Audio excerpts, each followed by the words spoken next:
बिस्मिल्लाहिर्रहमानिर्रहीम, अस्सलाम वालेकुम, good morning and welcome to morning at home. उम्मीद है कि आपका वीकेंड बहुत खुशगवार और पॉजिटिव गुजरा होगा, अच्छे अच्छे काम किए होंगे और फ्राइडे को जिन पॉजिटिव बातों के साथ आपको छोड़ा आपने कुछ बातें इम्प्लीमेंट भी की होंगी। बट नया दिन, नया हफ्ता, नए वीक का आगाज़ अच्छी नोट पे करना चाहिए। तो आज कौन सी अच्छी सी पॉजिटिव सी बात करना चाहूँगी? आज मैं शुक्रगुजारी की बात तो करूंगी, लेकिन फिर आप कहेंगे कि ये तो हर हफ्ते नहीं तो हर दूसरे हफ्ते तो बात करती ही है जुगन। 100% करती हूँ, लेकिन इसलिए करती हूँ क्योंकि हमें बार बार अपने आप को एज ह्यूमन बीइंग्स याद कराना पड़ता है कि हमें अल्लाह का शुक्र अदा करना चाहिए, छोटी से छोटी नेमत का भी।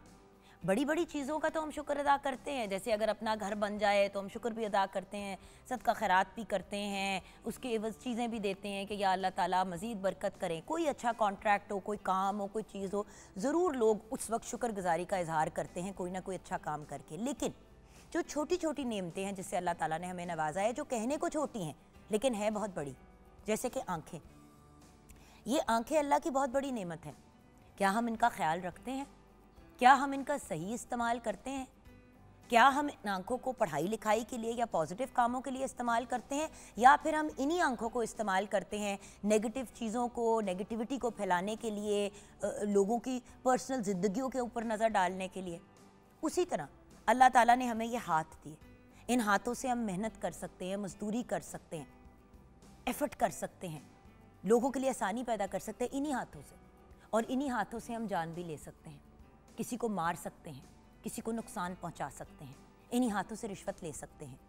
सो बात यह है कि अल्लाह ताला की नेमतों का शुक्र अदा करना सिर्फ ये नहीं है कि तस्लीम कर लेना कि अल्लाह ताला ने हम पे बहुत करम किया और अल्लाह ताला ने हमें बीनाई से नवाजा, हाथों के इस्तेमाल से नवाजा, हम अपने हाथ पाँव टांगे हर चीज़ यूज़ कर सकते हैं।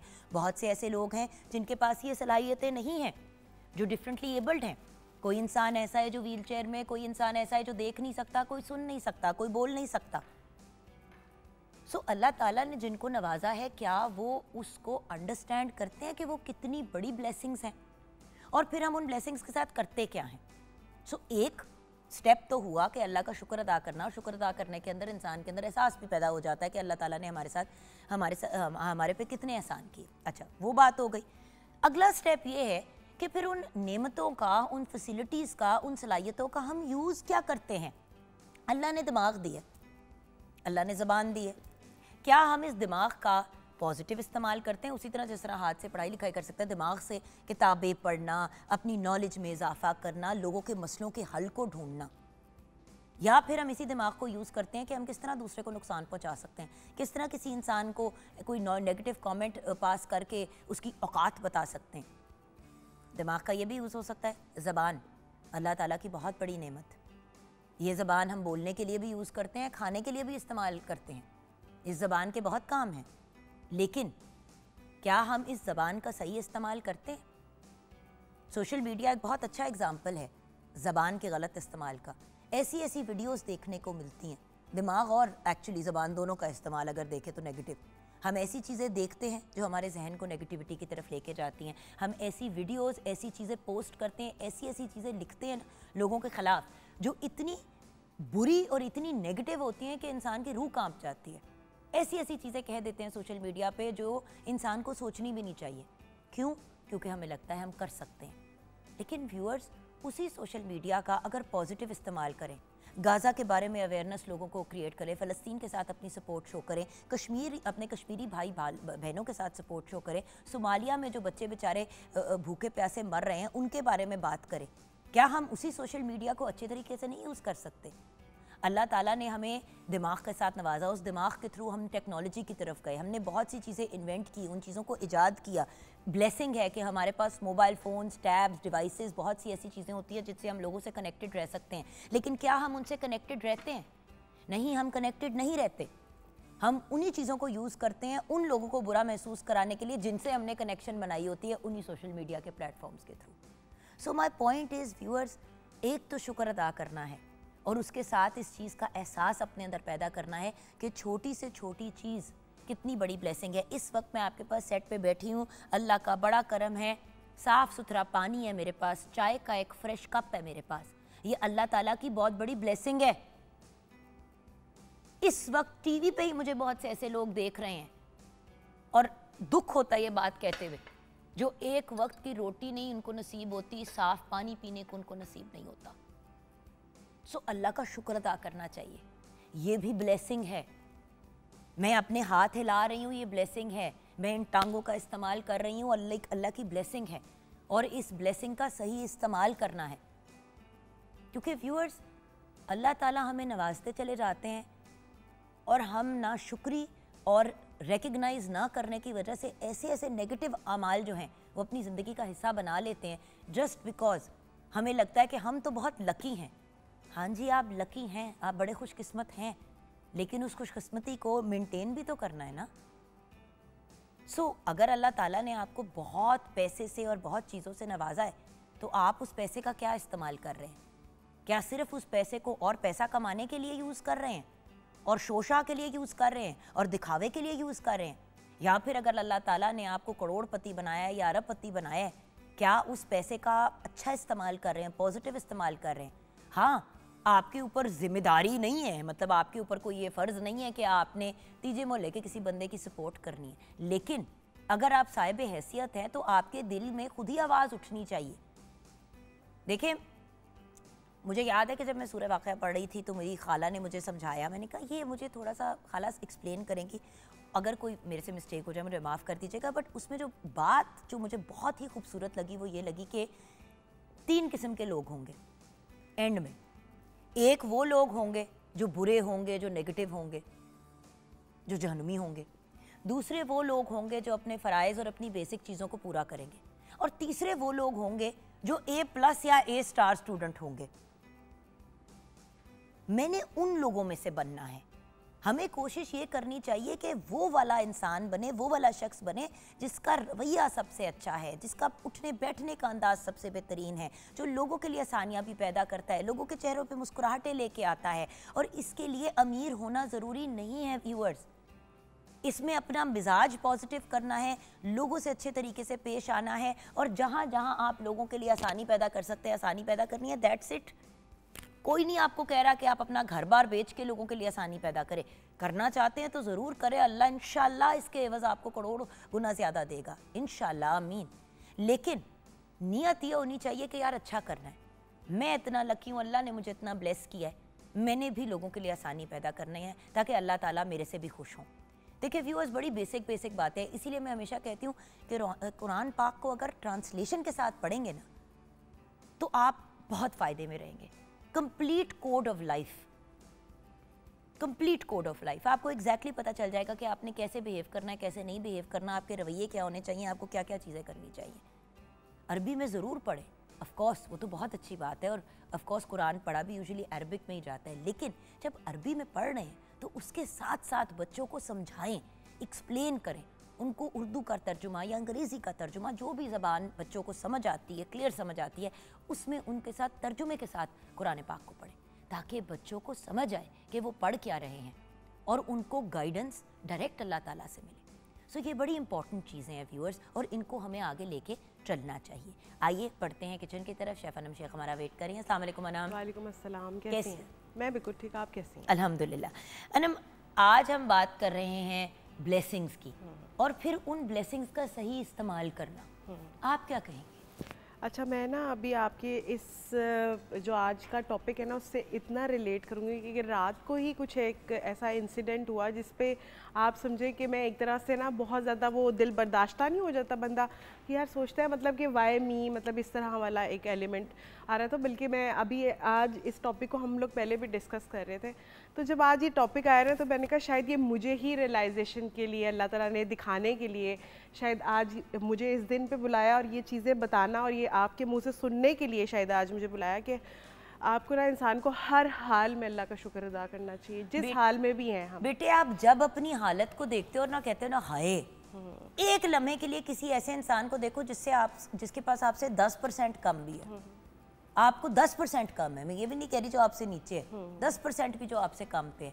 पता है अनम, जिंदगी में मेरे तो मुंह पे आई है जब मैंने नाशुक्री की है ना, जब मैंने नाशुक्री की है या मैंने कोई नेगेटिव बात मुंह से निकाली है। मुझे याद है बहुत साल पहले एक दफ़ा मैंने एक ख़ातून थी, उसका वेट बहुत बढ़ा हुआ था, पता नहीं क्या मुझे सूची चपके मेरे मिजाज के बिल्कुल ऑपोजिट है ये हरकत, मैं ऐसे करती नहीं हूँ कि किसी को कहूँ। मैंने कहा हायला तुम्हारा कितना वेट बढ़ गया है, क्या हो गया तुम्हें? ये कुछ 15 साल पुरानी बात है अनम, खुदा की कसम उस अगले महीने के अंदर मेरा अपना 10 किलो वजन बढ़ गया और मैं कुछ मुख्तलिफ नहीं कर रही थी, वही एक्सरसाइज वही खुराक वटेवर। अल्लाह मियाँ ना हमें डिफरेंट तरीक़ों से दिखाते हैं। उससे मैंने कसम खा ली, मैंने कहा क्या कर रही हूँ मैंने उस वक्त उस बेचारी का दिल बेतुका दुखाया, जान के नहीं, वैसे ही कि यार क्या हो गया, चलो तुम मेरे साथ जिम चली जाया करो, ये हो, लेकिन मुझे नहीं कहना चाहिए था। बिल्कुल, जिसका जिसका वेट बढ़ा होता है उसको पता होता है। ये छोटा एग्जाम्पल, एक बड़ा एग्जाम्पल आपके साथ शेयर करती हूँ। हमारी फैमिली में ही किसी का, मेरे बेटे हमजा का एक ज़माने में बहुत साल पहले किडनी का इशू हुआ, मैं SIUT लेके गई, वहाँ पे मैं रोई जाऊँ कि मेरे बेटे के लेफ़्ट किडनी का प्रॉब्लम। आपको पता है वहाँ पे मुझे ऐसे लोग टकरे जिनके बच्चों के दोनों गुर्दे नहीं है, ट्यूमर्स हैं और वो बिल्कुल किसी काम के नहीं है, और वो छोटे बच्चे डायलिसिस पे हैं और गुर्दा कोई है नहीं उनको देने वाला, ख़ानदान वाला, और वो बच्चे इस तरह सर्वाइव कर रहे हैं। बिल्कुल, मैंने 100 करोड़ दफ़ा अल्लाह मम्मिया से माफ़ी मांगी और मैंने कहा अम्मी मुझे माफ़ कर दे, मैं कितनी नाशुक्री हूँ। उसका तो एक प्रॉब्लम है जो इंशाल्लाह सर्जरी हो जाएगी, अल्लाह बेहतरी करेगा। बिल्कुल, और एक अगर खुदा ना खास्ता नहीं भी ठीक रहता तो दूसरा तो फिर भी अल्लाह का शुक्र है कि बिल्कुल ठीक है गुर्दा, और अल्लाह का करम है, सर्जरी हुई, सब कुछ हुआ, सब ठीक हो गया। ये शेयर इसलिए कर रही हूँ कि व्यूअर्स, हर इंसान इन मरहलों से गुजरता है, बिल्कुल, वेरियस स्टेजेस आती है। काम के मामले में एक दफ़ा ऐसा हुआ, मैंने एक काम से को ना की, दूसरा काम साइन ऑन किया, वो काम 3 महीने बाद उसमें मसले पड़ गए और वो चीज़ ख़त्म होने, और जो लगी रोज़ी रोटी थी वो मेरी छूट गई। तो व्यूअर्स, बड़ी दफ़ा हम लोग ऐसे स्टेप्स ले लेते हैं और कभी कभी हम स्टेप्स नहीं लेते, लाइफ में ऐसी सिचुएशंस हो जाती हैं। बस अल्लाह का शुक्र अदा करना है और उस शुक्र के अंसर के साथ अपने जो भी नेमते हैं उनका सही इस्तेमाल करना है। आपके पास आऊँगी अभी किचन में ब्रेक के फ़ौरन बाद। आज एक नहीं, दो नहीं, आप तो 3 रेसिपीज़ तैयार कर रही हैं, पता नहीं कैसे होगा, लेकिन इस पे बात करेंगे। व्यूअर्स, आज हम ट्रिब्यूट पेश कर रहे हैं एक ऐसी पर्सनालिटी को जो जब हयात थी तो लिविंग लेजेंड थी, और दुनिया से जब वो रुखसत हुई तो एज ए लेजेंड हमेशा याद रहेंगी। आज मैं बात करना चाहूँगी रेशमा जी की। आप एक बेहतरीन फोक सिंगर थी। 1947 में आप पैदा हुई, एग्जैक्ट डेट हमारे पास नहीं है, डिफरेंट डेट्स लिखी हुई हैं, इसलिए हम इनकरेक्ट डेट नहीं आपके साथ भी शेयर करना चाह रहे। रेडियो पाकिस्तान से अपनी सिंगिंग का आगाज़ किया और पाकिस्तान की बल्कि इंटरनेशनली रिनाउंड सिंगर बनी। रेशमा जी के पास तालीम का जेवर तो नहीं था व्यूअर्स, लेकिन टैलेंट और फ़न की दौलत से आप मालामाल थी। आपने अपनी खूबसूरत आवाज़ में बेशुमार गीत गाए, जैसे कि लंबी जुदाई, अखियां नू रहन दे, चार दिना दा प्यार, जैसे मतलब लातादाद गीत शामिल है व्यूअर्स। गवर्नमेंट की जानिब से आपको सितारा इम्तियाज़ से भी नवाजा गया। 3 नवंबर 2013 में आप इस दुनिया से रुखसत हुई। व्यूअर्स, रेशमा जी को याद करते हुए हम ब्रेक की तरफ जा रहे हैं। आप ब्रेक के बाद शेफ़ अनम के किचन में मुलाकात होगी, आप हमारे साथ रहिएगा।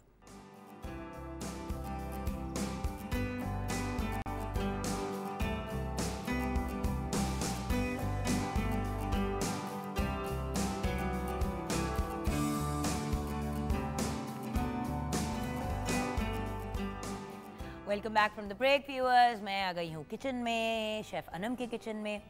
शेफ़ अनम जी, आज बहुत सी चीज़ें नज़र आ रही हैं मुझे। जी, बहुत सी चीज़ें और बहुत सा काम। जरा मैं चेक करूँ ना आके जी, जी, क्या बिल्कुल। सिचुएशन है। आज की जो रेसिपीज़ हैं वो आज आपको पता है कि जैसे कि हम बात कर रहे हैं इनिशियली, सब्र शुक्र, तो खाना भी एक बड़ा ही सब्र शुक्र वाली चीज़ है कि जब आपको इतना अच्छा खाने को मिलता है तो आपको उसके बाद जो है वो शुक्र अदा करना चाहिए। तो आज की रेसिपी जो है हमारी बिल्कुल इस चीज़ को मद्देनज़र रखते हुए है। विंटर्स आ गए हैं और विंटर्स के अंदर जो सबसे इम्पॉर्टेंट चीज़, जब आते हैं विंटर्स तो सबसे इम्पॉर्टेंट एक चीज़ जो आपके जहन में आती है वो आ जाता है सूप। तो आज हम पूरा एक मेन कोर्स बना रहे हैं जिसमें स्टार्टर में हमारे पास सूप होगा, सर्व करेंगे उसको फ़िश क्रैकर्स के साथ। उसके बाद मेन कोर्स में हमारे पास होगा black pepper chicken with egg fried rice. अब आप इसके साथ चाहें तो एक स्नैक भी कर लें, तो आपका कंप्लीट घर की दावत का एक मेन्यू जो है वो रेडी हो जाएगा। इसलिए हम कहते हैं पहले से यखनी बना के रखा करें, जैसे कि हमने यखनी आप देखिए प्रिपेयर करके रखी हुई है। इसमें मैं अब ये सारी वेजिटेबल्स जी, पहले ये चिकन बेशक डाल लें, थोड़ा सौते कर लें, थोड़ा सा चिकन सौते करूँगी, उसके बाद मैं इसके अंदर वेजिटेबल्स को जी सौते करूँगी। अच्छा, ये प्री कुक चिकन था? जी, बिल्कुल बॉईल किया हुआ था। हाँ, हैं। रॉ भी कर सकते हैं जब आपने इस तरह का प्रोसीजर करना हो, ये चिकन को मैंने लेग एंड थाई ले लिया था और इसको ब्लैक पेपर और सॉल्ट के साथ डालकर अच्छी तरीके से बॉईल कर लिया और उसके बाद उसको श्रेड कर लिया।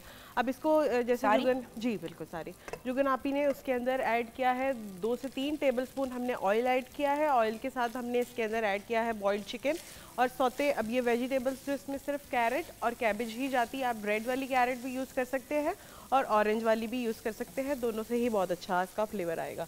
तो अगर आप कहें तो मैं पहले सूप की रेसिपी बता दूं। सूप की रेसिपी और उसका तरीका बता देते हैं। इसके अंदर अलबत्ता मैं थोड़ा सा नमक और काली मिर्च वेजिटेबल्स के पॉइंट ऑफ व्यू से डाल दूंगी, ठीक है। अच्छा जी, सबसे पहले आपने क्या करना है, सूप के लिए आपको चाहिए तकरीबन मुर्गी का गोश्त आधा किलो के करीब, अंडे इसमें 4 अदद जाएंगे, नमक हस्बे जायका, काली मिर्च 1 चाय का चम्मच, चिकन पाउडर 1 खाने का चम्मच, सोया सॉस 4 खाने के चम्मच, चिली सॉस 4 खाने के चम्मच, कॉर्नफ्लावर 6 खाने के चम्मच, तेल इसके अंदर तकरीबन 4 खाने के चम्मच जाएंगे, बंद गोभी 1 से 2 कप, गाजर इसके अंदर 1 से 2 कप जाएगी। बहुत ही आसान रेसिपी है। अगर आप इसको एक साथ सारी चीज़ों को पकाना चाहते हैं वो भी आपके पास ऑप्शन है, लेकिन अगर आप इस तरह से अगर उसको 4 टेबलस्पून ऑयल के अंदर चिकन को हल्का सा सौते कर लेंगे और उसके बाद उसमें वेजिटेबल्स को थोड़ा सा सौते करने के बाद फिर आपने जो अपनी यखनी रेडी करनी है, यखनी के लिए आपको पानी की ज़रूरत है। आप चाहे तो चिकन कॉर्न क्यूब्स भी इसमें ऐड कर सकते हैं और साथ में आप अगर चाहे तो चिकन पाउडर भी ऐड कर सकते हैं। ब्लैक पेपर जाएगी, इसमें सॉल्ट जाएगा, चिली सॉस, विनेगर और सोया सॉस जाएगी इसके अंदर। अच्छी तरीके से इसको कुक करेंगे, 10 से 15 मिनट इसको अच्छी तरीके से सूप को अपने कुक करेंगे। फिर इसको सबसे पहले हम कॉर्नफ्लावर ऐड करेंगे, हाफ पोर्शन लाइक 3 टेबलस्पून पहले ऐड करेंगे। फिर उसके अंदर हम ऐड करेंगे 4 एग्स जो कि हम बीट करके इसमें डालेंगे और उसको थोड़ा सा टाइम हम छोड़ देंगे ताकि जो है वो अंडे अच्छी से कुक हो जाए। जब अंडे ऊपर की तरफ आना स्टार्ट हो जाएंगे तो फिर आप अपना रिमेनिंग जो है सॉसेस वगैरह डालने नहीं, रिमेनिंग जो है आप अपना इसके अंदर ऐड कर देंगे कॉर्नफ्लावर। तो आपका जो हॉट एंड सावर सूप है रेडी हो जाएगा। इसके साथ उसकी कंडिमेंट्स के साथ इसको सर्व करेंगे, विनेगर, चिली सॉस और साथ में हम इसके ऐड करेंगे सोया सॉस और साथ में फ़िश क्रैकर्स इसके साथ हो जाएगा सर्व। अच्छा जी, अब बारी आ जाती है ब्लैक पेपर चिकन की। हाँ जी, बस फिर आप बेशक डालते हैं इसके अंदर। अब इसके अंदर हाँ जी, डाल ध्यान से। मैं डाल दूँ? नहीं, बिल्कुल ठीक है। हाँ, की तरह चलें जी। अच्छा जी, मैं यहाँ पे जो है ऑयल रख देती हूँ और ताकि जो है हमारा ऑयल तब तक गर्म हो जाए। बिल्कुल, 1 सेकंड रुक जाए, मैं थोड़ा सा ना इसके बेस के ऊपर जो थोड़ा सा हमारा मसाला रह गया है और वो चीज़ें रह गई हैं वो भी इसके अंदर करके उसको रिमूव करके उसको डालना चाहती हूँ। क्योंकि वो जो थोड़ा सा गार्लिक पका हुआ नीचे रह गया है, हल्का सा मैंने इसमें गार्लिक डाला था। वो ज़रूरी नहीं है, आपने नहीं डालना, आप ना डालें, बिल्कुल बड़ा अच्छा फ्लेवर एक एनहांस हो जाता है। एग्जैक्टली। हाँ। अच्छा जी, अब यहाँ पर आपके पास सारी सॉसेस मैंने वहाँ पे रख दी हैं।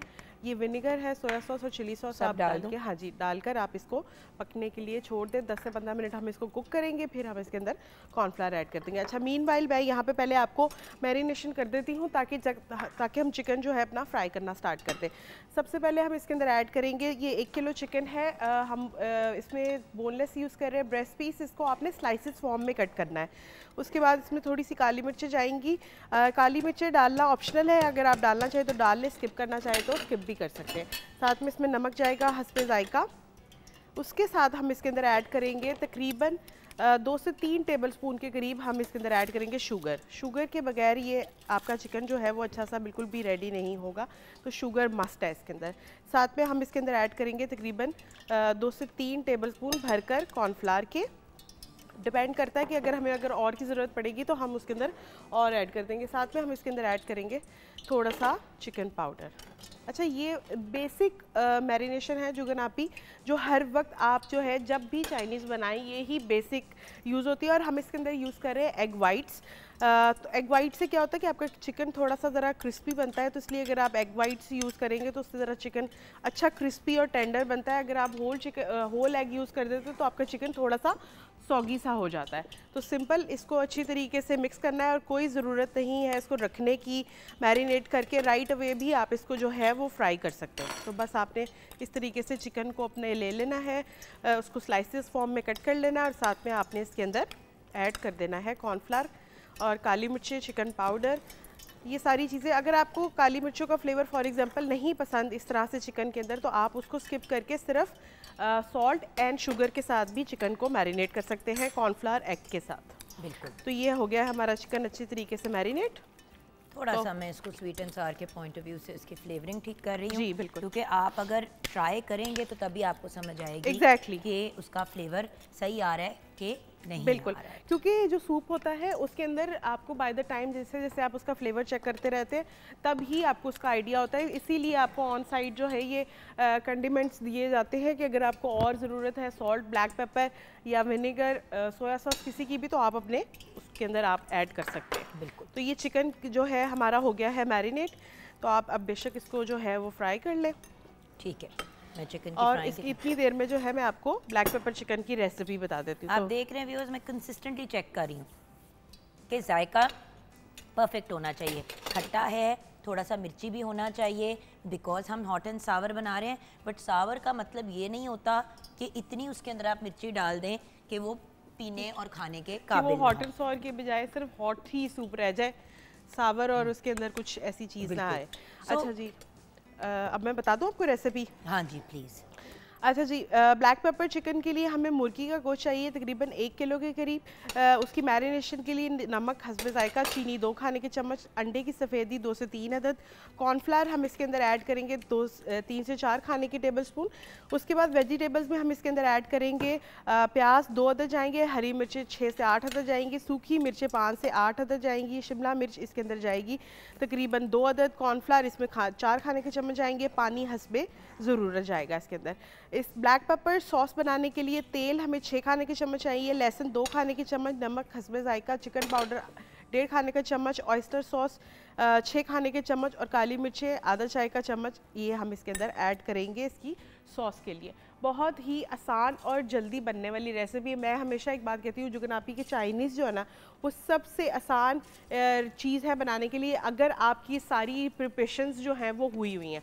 अगर आपकी कटिंग और ये सारी चीज़ें आपके सामने पड़ी हैं तो जो चाइनीज़ कुकिंग है वो बहुत फास्ट कुकिंग है। Like with in 7 to 8 minutes में आपकी ग्रेवी जो है वो बड़ी अच्छी सी रेडी हो जाती है। इसके लिए हमने चिकन लिया था, उसको सॉल्ट और चीनी और कॉर्नफ्लावर और एग वाइट के साथ हमने उसको मैरिनेशन कर दी थी और अब हम उसको जो है डीप फ्राई करेंगे। डीप फ्राई करने के बाद अलग से पैन में हम ऑयल ले लेंगे, उसके अंदर पहले हम थोड़ी सी अपनी वेजिटेबल्स को सौते कर लेंगे। इतना ही सौते करना है कि वेजिटेबल का क्रंच जो है वो मेंटेन रहे। उसके बाद आपने इसके अंदर ऐड करना है दूसरा पैन ले लें या सेम पैन में ही आपने थोड़ा सा गार्लिक डालना है, उसको सौते करना है, उसमें आपने सॉल्ट डालना है, ब्लैक पेपर डालेंगे, चिकन पाउडर डालेंगे। अच्छा सॉल्ट बहुत ध्यान से डालेंगे, वो इसलिए क्योंकि हर चीज़ में जो है वो बहुत ज़्यादा सॉल्ट है, तो आपने सॉल्ट को बड़ा मतलब ध्यान से बैलेंस करके डालना है। हमने यखनी में भी क्योंकि सॉल्ट डाला हुआ था इसलिए मैंने चेक कर करके फाइनली सूप का जो है वो अमाउंट जो है वो पूरा किया है। बिल्कुल। और उसके बाद आपने इसके अंदर जो है थोड़ी क्योंकि चाइनीज़ के अंदर शुगर डालना बहुत ज़रूरी है, वो आपके सॉल्ट को बैलेंस करता है। डाल के अच्छी तरीके से सॉस को 1 आध मिनट कुक करना है, वेजिटेबल्स डाल देनी है, चिकन डाल के थोड़ा सा आपने कॉर्नफ्लावर की स्लरी साथ में उसके अंदर ऐड कर देनी है। अच्छी तरीके से आपने उसको टॉस करना है 3 से 4 मिनट के लिए।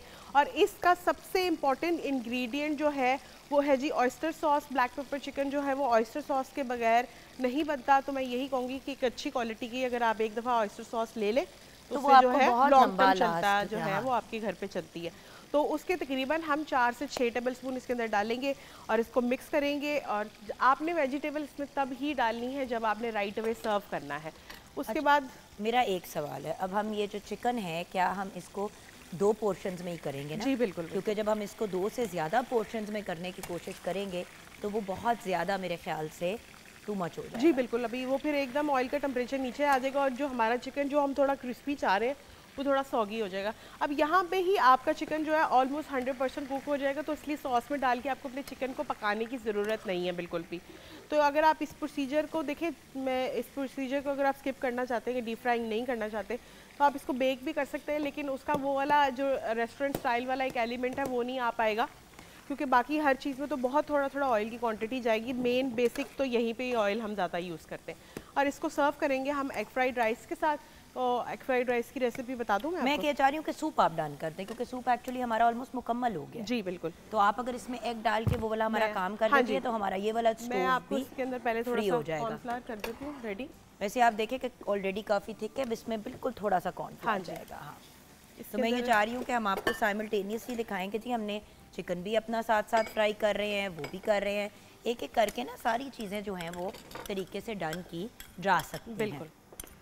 तो सबसे पहले हम इसके अंदर हाफ क्वांटिटी पहले उसकी ऐड करेंगे कॉर्नफ्लावर की, फिर एग ऐड करेंगे और उसके बाद हम फर्दर चीज़ें जो हैं इसकी करते जाएंगे। तो आपने इसमें मैंने अभी 3 टेबलस्पून यूज़ किया है। अगर हमें भी और की ज़रूरत पड़ेगी तो हम और कॉर्नफ्लावर इसके अंदर जो है वो यूज़ कर लेंगे। बिल्कुल। तो जुगन आपी आप अपने हिसाब से जो है थोड़ा सा ऐड कर लें बेशक, जिसमें हाँ सॉल्ट भी डालिए क्योंकि अभी इस वक्त उसका, हाँ जी, जब ये इसकी अभी हाफ़ ही डालिएगा, फिर पहले हम एग डालेंगे और उसके बाद फिर डाल दें और डालें और डालें। मैं बता रही हूँ आपको ऑलरेडी काफ़ी थिक है। बस ये देखिए, अब इसमें हम एग डाल देंगे। हाँ जी, अब इसके अंदर हम एग डालेंगे। मैं एक्चुअली आपको ना रेसिपी व्यूअर्स कंप्लीट करके दिखाना चाह रही हूँ ताकि आप लोगों की आइए। एग डाल के आपने इसको थोड़ी देर पकने के लिए छोड़ देना और बहुत ही सॉल्ट वगैरह डालें? जी बिल्कुल डाला हुआ। इसमें आपने हल्का हल्का घुमा के डालना है ताकि इसके क्लाउड्स बने। जब इसके क्लाउड्स बनेंगे तो ही आपको जो है, अभी आप देखेंगे कि थोड़ी देर में जो है ये ऊपर आना शुरू हो जाएगा एग, और फिर अगर हमें कॉर्नफ्लावर की ज़रूरत पड़ेगी तो हम थोड़ा सा कॉर्नफ्लावर इसके अंदर ऐड कर देंगे इसकी कंसिस्टेंसी को थोड़ा सा थिक करने के लिए। तो जैसे ही 1 आध मिनट में इसमें बबल आएंगे तो आप बेशक इसके अंदर स्पून जो है वो हाँ यूज़ कर सकते हैं। ये देखिए बबल्स आने शुरू हो गए हैं। हाँ जी, ये आपका एग भी हाँ जी रेडी। हाँ, लेकिन इसमें अभी कॉर्नफ्लावर और डलेगा क्योंकि सूप की कंसिस्टेंसी अभी काफ़ी। चले हाँ लाइए, मुझे अब इसमें डालिए और हाँ जी,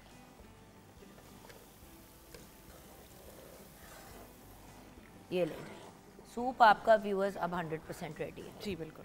हम इसको अब हटा देंगे और हम अब अपनी नेक्स्ट कुकिंग की तरफ आ जाएंगे। जी बिल्कुल। क्योंकि यही तो बात है ना व्यूअर्स, यही तो चीज़ें होती हैं जो आपको मैनेज करनी होती हैं when you are in the kitchen.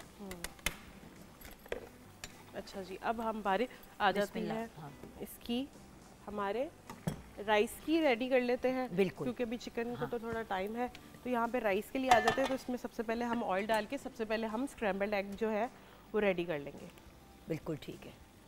Scrambled eggs जो है मैंने बीट करके पीछे रखे हुए हैं और इसको बस हम इसके अंदर डालेंगे और एक स्क्रैम्बल्ड एग की एक फॉर्म में आप इसको जो है अच्छे तरीके से वो कुक कर लेंगे। सॉल्ट इसमें डाल दें थोड़ा सा। डाला है कि नहीं? नहीं, इसमें नहीं डाला। याद रखिएगा कि व्यूअर्स जब आप अंडा उसका बना रहे होते हैं ना अपने क्या है उसका नाम, एग फ्राइड राइस का, तो उसमें इसलिए नमक डाला करें क्योंकि वो अलग-अलग पीस भी मुंह में आते हैं। बिल्कुल। तो फ्लेवर्ड होना चाहिए, लेकिन जैसे कि अनम ने पहले भी आपको एक बात एक्सप्लेन की कि मेक श्योर कि उतना हो जितना मतलब लाइक ज़रूरत के हिसाब। हाँ जी बिल्कुल ज़रूरत, क्योंकि चाइनीज़ में हर चीज़ में, क्योंकि अभी चावलों में हमने चिकन पाउडर भी डालना है, हमने इसके अंदर नमक भी ऐड करना है। तो चावल जब बॉईल किए थे तब भी उसमें नमक था। तो ये छोटी छोटी चीज़ें अगर इसमें चाइनीज़ में एक दफ़ा नमक ज़्यादा हो गया तो फिर वो निकल नहीं सकता बाहर। हाँ, वो रिमूव नहीं आप कर सकते हैं। बिल्कुल। तो ये आप एग फ्राइड राइस की मैं आपको रेसिपी बता देती हूँ। तो एग फ्राइड राइस के लिए हम यूज़ कर रहे हैं चावल 1 किलो, बंद गोभी इसमें 2 कप के करीब जाएगी, गाजर 1 कप, अंडे 6 अदद जाएंगे, नमक हस्बे जायका, काली मिर्चें तकरीबन 1/3 चाय का चम्मच जाएगी, चिकन पाउडर इसमें 1 खाने का चम्मच जाएगा और बेसिक हम इसके अंदर ऐड करेंगे सफ़ेद मिर्च 1 चाय का चम्मच और तेल इसके अंदर तकरीबन आधा कप के करीब यूज़ होगा। ग्रेजुअली पहले हम यूज़ करेंगे अपने स्क्रैम्बल एग बनाने के लिए, उसके बाद फिर हम यूज़ करेंगे अपनी वेजिटेबल्स को सौते करने के लिए और फिर हम उसके अंदर ऐड करेंगे सारी चीज़ें राइस। और सबसे पहले क्योंकि आपने क्या करना है कि एक इम्पॉर्टेंट चीज़, अगर आपको रेस्टोरेंट स्टाइल के एग फ्राइड राइस चाहिए तो आपने स्क्रैम्बल एग को पहले बनाकर आपने इसको निकाल लेना है। उसके बाद आपने अपनी वेजिटेबल्स को सौते करना है, उसमें सारे आपने अपने स्पाइसेस ऐड कर देने हैं, उसके बाद राइस ऐड करेंगे, अच्छी तरीके से टॉस करेंगे और फिर उसके अंदर आप एग्स डालेंगे और लास्टली जो है फिर आप उसको 2 से 3 मिनट का दम लगा देंगे और उसके बाद एंड पे हम उसको ग्रीन अनियंस के साथ जो है उसकी गार्निश करेंगे। तो आपके एग फ्राइड राइस जो है वो रेडी हो जाएंगे। अब ये देखें ना, स्क्रैम्बल्ड अंडा आपका तैयार हो गया। ये आपने बहुत ज़्यादा उसका गुतावा इसलिए नहीं बनाना क्योंकि जब आप अब इसको अभी डालेंगे उसके अंदर राइस में तो उसने और टूटना है। बिल्कुल। इस चीज़ की आपने स्ट्रेस नहीं लेनी, बस हम इसको वेजिटेबल्स को डाल देते हैं कुक होने के लिए ताकि फिर नेक्स्ट स्टेप में हम अपना उसकी तरफ आ जाएं, मतलब अब आप फिर ग्रेवी श्रेवी की तरफ आ जाए। जी बिल्कुल। क्योंकि यहाँ पे अच्छा, अब यहाँ पे आपने जो जो डालना है आप देख लीजिए। आप थोड़ा सा ऑयल डाल लें उसके अंदर राइस में। ठीक जी, तो मैं ये 1 सेकंड में इसको ये ऑयल थोड़ा सा डाल दूं। गार्लिक जिंजर डालना है तो वो भी डाल दो थोड़ा। नहीं बस सिर्फ ये वेजिटेबल्स डाल दें। हाँ, और आप डाल के इनको अच्छी तरीके से हम सौते करेंगे। साथ में हम इसके अंदर ऐड करेंगे थोड़ी सी बिल्कुल थोड़ी सी हम ब्लैक पेपर, क्योंकि इसमें ज़्यादा क्वांटिटी में हम ऐड करेंगे वाइट पेपर को, क्योंकि अगर आप ब्लैक पेपर अगर बहुत ज़्यादा डाल देंगे तो उससे आपके राइस का जो कलर है वो ख़राब हो जाएगा। तो इसलिए आप इसके अंदर जब स्पाइसेस आपने ऐड करना है तो सफ़ेद मिर्च इसके अंदर जाएगी। और उसके बाद हम इसके अंदर ऐड कर देंगे चिकन पाउडर। मेन एलिमेंट है इस रेसिपी का, इसी से ही इसका फ्लेवर जो है थोड़ा सा बनेगा। और लास्ट में हम इसके अंदर ऐड करेंगे थोड़ा सा सॉल्ट, बिल्कुल थोड़ा सा, क्योंकि जो आपका जो राइस होते हैं वो इतने ज़्यादा नमक में जी बिल्कुल, हाँ। और वो आपके पास जो है वो राइस पड़े हुए हैं वो इसमें डाल देंगे। बिल्कुल। तो हम अब ब्रेक की तरफ जाएंगे। ये हमारा चिकन निकल आएगा कि अभी बनना है? जी निकल आएगा, अभी हम निकाल लेंगे। जब तक हम ये निकाल रहे हैं व्यूअर्स, आप लोग ब्रेक की तरफ जाएं, क्योंकि अभी सेकंड लॉट चिकन का भी फ्राई होगा by the end of the programme, या बल्कि इवन 15 मिनट्स आपकी सारी की सारी डिशेस तैयार हो जाएंगी। तो आप हमारे साथ रहिएगा।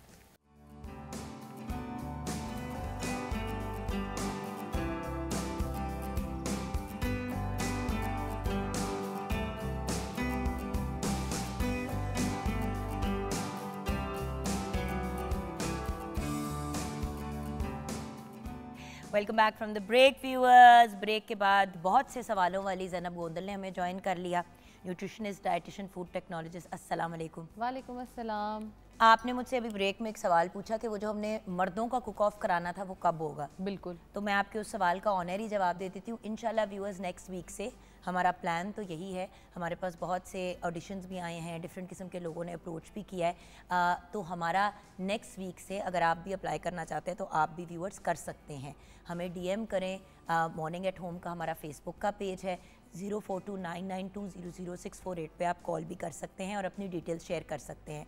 हम मंडे से अपना कुक ऑफ स्टार्ट करेंगे वर्किंग मैन का, यानी कि जो बर्थ व हज़रात जॉब्स वगैरह पे भी जाते हैं, क्या उनको खाना बनाना आता है, हमने उनका कुक ऑफ करना है। जहाँ पे हम इसी प्लेटफॉर्म पे कितनी दफ़ा बात करते हैं ज़ैनब कि खाना बनाना हर इंसान को आना चाहिए।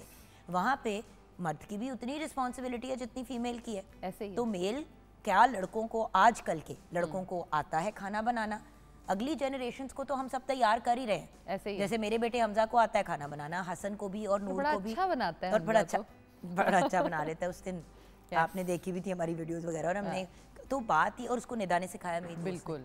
सो बात ये है कि व्यूअर्स, अगली जनरेशंस की तो मुझे टेंशन नहीं है। इस वक्त जो करंटली लोग अपने घरों में बैठे हैं, मैं उनके बारे में जानना चाहती हूँ।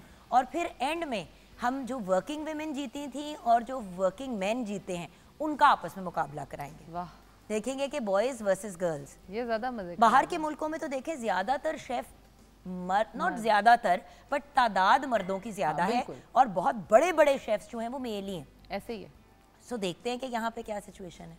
बिल्कुल, let's see and hope for the best and see कि क्या होता है, क्या मिलता है हमें बेस्ट। सो अभी इसलिए आप लोगों के साथ व्यूअर्स मंडे को ही शेयर कर रही हूँ कि नेक्स्ट मंडे को हमने ये सिचुएशन स्टार्ट करनी है। अगर आपने पार्टिसिपेट करना है तो आप भी कर सकते हैं। बिल्कुल। अच्छा, सो मुझे ये बताओ ज़ैनब, आज हमने टॉपिक रखा है सिंघाड़ा। यस। मुझे तो कोई ये भी नहीं पता था कि एग्जैक्टली सिंघाड़े को बुलाते क्या हैं सिंघाड़े के अलावा। तो मैंने फिर ऑनलाइन सर्च की तो वाटर चेस्टनट। यस। तो सिंघाड़े को हम क्या कहेंगे? हम इसको फल कहेंगे, सब्जी? व्हाट इज सिंघाड़ा? सिंघाड़ा बेसिकली जो है वो दोनों में ही फॉल करता है। अगर हम उसको नट की फॉर्म में इसलिए उसको कहा जाता है नट के, उसकी जो मेडिसिनल प्रॉपर्टीज़ और जो उसकी न्यूट्रिशनल प्रॉपर्टीज़ हैं उनके अकॉर्डिंगली वो फॉल करता है नट्स में। लेकिन अगर हम उनकी जो फ्रूट्स और वेजिटेबल्स में हम डिफ्रेंशिएट करके उनको जी ये फ्रूट है, ये सब्ज़ी है, उसमें डालते हैं तो ये बेसिक सब्ज़ी में आता है, क्योंकि हम इसको कुक भी करते हैं उस तरह से, और कुक करने के बाद ही उसका वो टेस्ट आता है। तो हम इसको वेजिटेबल जो क्वालिटीज़ होती है ना हमारी, हम उनके अंदर डाल के इसको हम डिफ़ाइन करते हैं कि जी एक प्रॉपर वेजिटेबल है। और सिंघाड़े की अगर मैं अपनी ही बात करूँ तो मुझे ये लगता है कि मुझे ये बड़ा अजीब सा लगता था।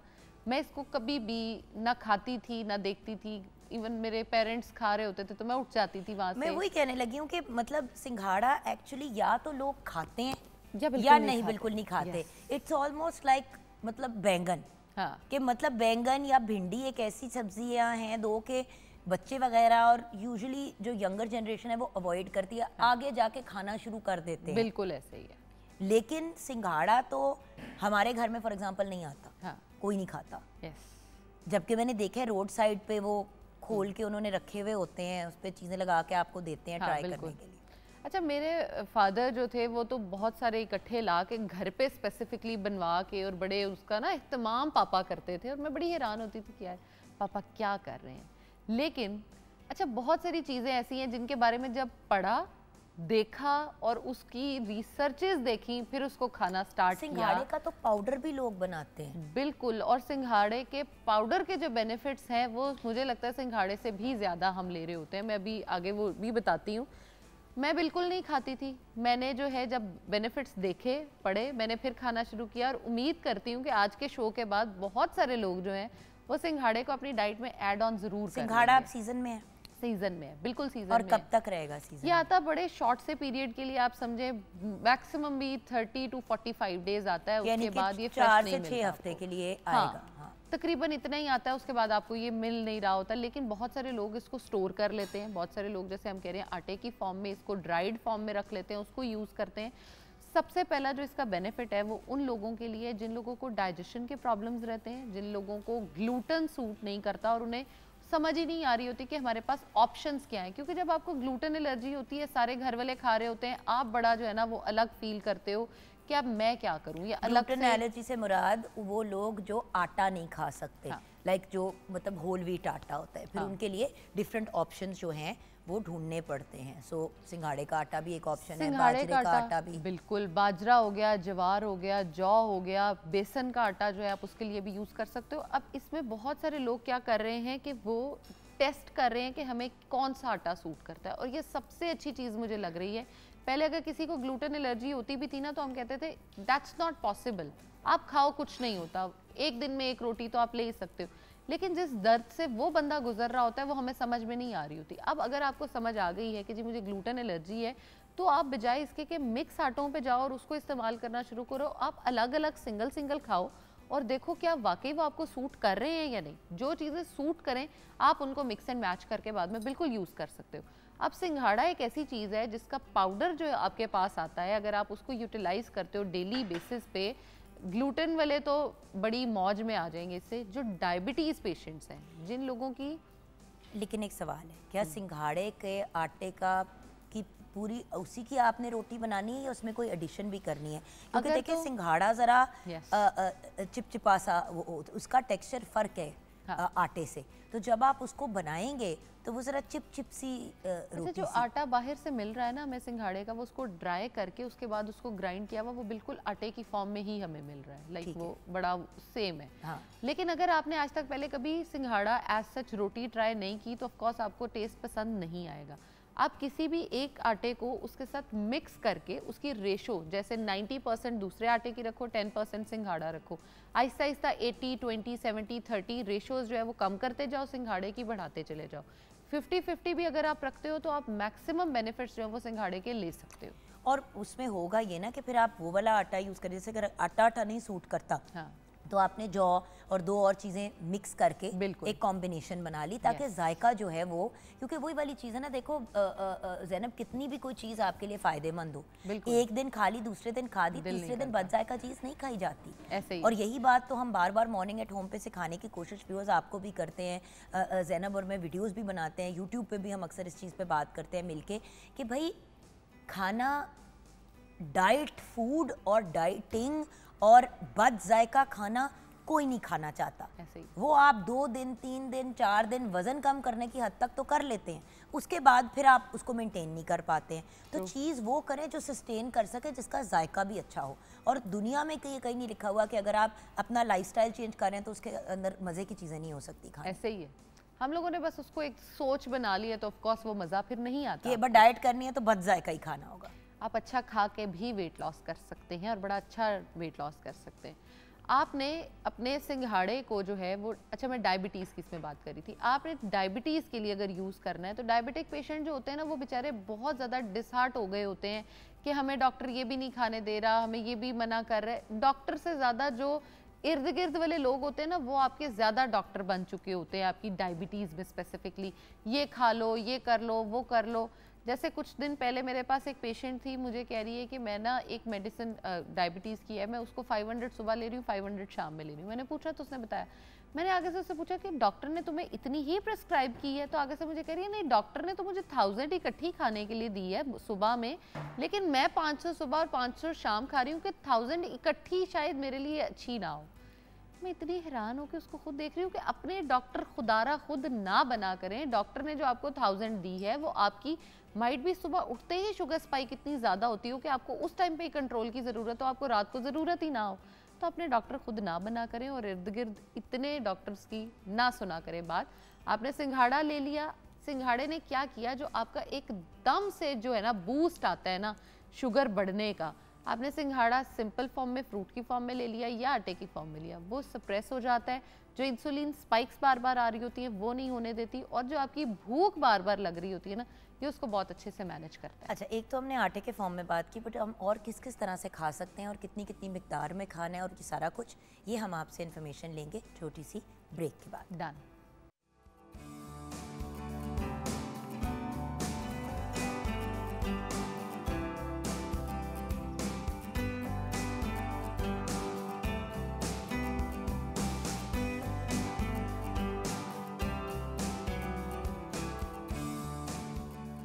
Welcome back from the break viewers. अभी मैं ज़ैनब गोंदल से यही डिस्कस कर रही थी कि हमने अभी कितना सिंघाड़ा यूज़ करना है और ऑल ऑफ दीज चीज़ें बात करनी है, तो उन्होंने पॉइंट आउट किया कि कैंसर से रिलेटेड भी सिंघाड़ा जो है वो बड़ा यूज़फुल रहता है। यस। क्या मतलब?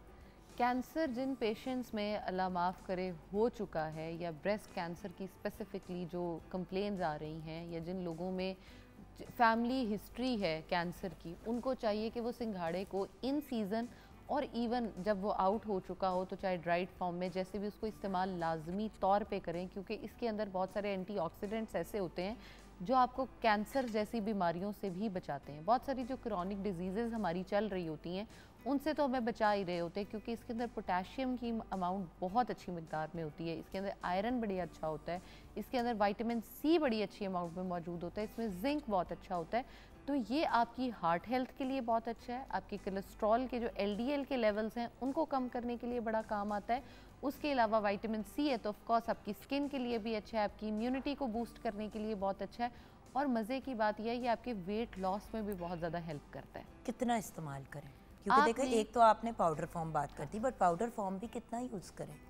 अगर आप इसको खा रहे हैं जैसे अभी तो सीजन में है ना, तो फ्रेश खाएं। बिल्कुल। हाँ। मोस्टली लोग इसको बॉइल्ड खाना पसंद करते हैं, कुछ लोग इसको जो है ना वो थोड़ा सा कुक करके, या तो कुछ लोग जैसे वो होता है नमक या रेत में करवा के तो उसको ड्राई करा के वो खाना पसंद करते हैं।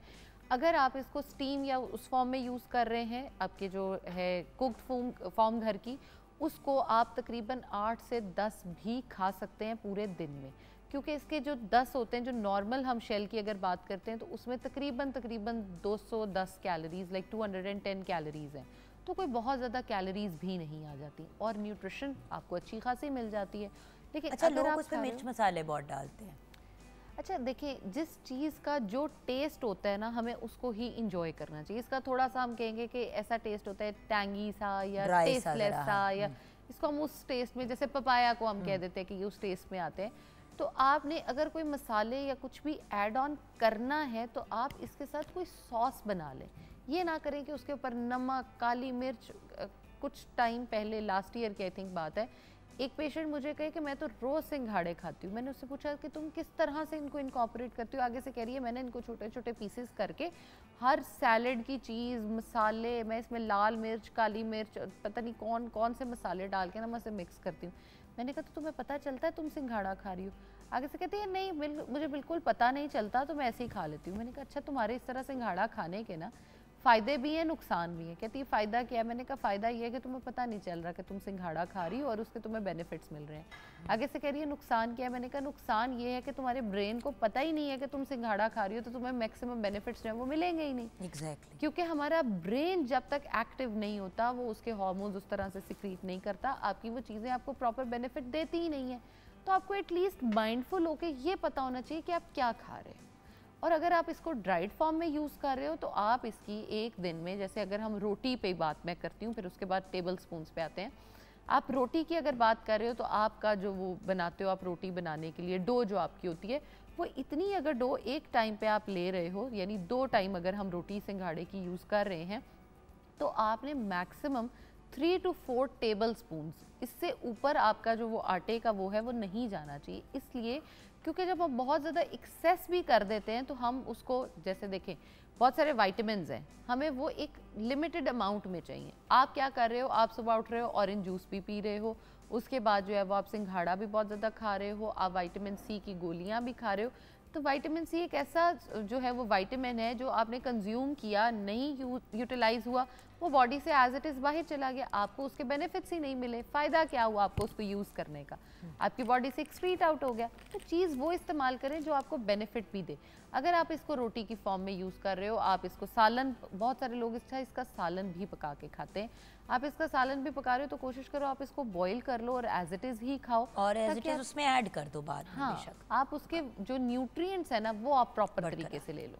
तो एंड में आप व्यूअर्स को क्या पैगाम देना चाहेंगी? क्योंकि सिंघाड़ा अगेन वही वाली चीज़, हर आटे में भी अगर ले रहे हैं तो क्या 1 कप लें, 2 कप लें, कितना को यूज़ करें? अब मज़े की बात यह, सिंघाड़ा उस चीज़ में आता है कि आप इसकी आउटर उस पे ना जाएं, आप इसकी सूरत पे ना जाएं, आप उसकी सीरत पे जाएं और उसकी सीरत को एंजॉय करें, क्योंकि उसके बेनिफिट्स बहुत ज़्यादा हैं। और अगर आप उसको यूज़ कर रहे हो तो आप 1 कप जो है उसका तकरीबन जो छोटा नॉर्मल कप होता है वो यूटिलाइज़ आप कर सकते हो अगर आप बिल्कुल नॉर्मल हो। अगर कोई भी बीमारी है तो प्लीज़ आप उसकी दवाई साथ प्लीज़ बंद मत करें। जो फ़ायदे मैंने बताए हैं उसके साथ साथ आप उनकी मेडिसिन को भी इनकॉर्पोरेट ज़रूर करें। और इंशाल्लाह अगर बेहतरी की तरफ जा रहे हैं, जैसे डायबिटीज़ बेहतरी की तरफ दूसरी तरफ, तो बेशक फिर आप मेडिसिन डॉक्टर की एडवाइस पे कम कर सकते हैं। यानी कि आप ऐसी चीज़ें करें जो आपकी सेहत को बेहतरी की तरफ लेके जाएं, ताकि जब आप डॉक्टर के पास फिर चेकअप के लिए जाएं तो वो आपकी मेडिसिन को रिड्यूस करे अगर फ़र्क पड़ रहा है तो, और वो तभी होगा जब आप ट्राई करेंगे। बिल्कुल। Thank you so much Zainab. Welcome. Viewers, हम ब्रेक की तरफ जाएंगे। ब्रेक के बाद हमें एक बहुत ही ब्रिलियंट और बहुत ही यूनिक और डिफरेंट कपल ज्वाइन करने जा रहा है। हमने प्रोग्राम का आगाज़ किया अल्लाह ताला की नेमतों का शुक्र अदा करना और अल्लाह ताला ने जो हमें प्रोवाइड किया है उसका बेहतरीन इस्तेमाल करना। सो हमारे साथ जो आज एक बहुत ही ब्रिलियंट जेंटलमैन ज्वाइन करेंगे, उन्होंने ऐसा ही किया अपनी ज़िंदगी में। आइए उनसे मिलते हैं ब्रेक के बाद।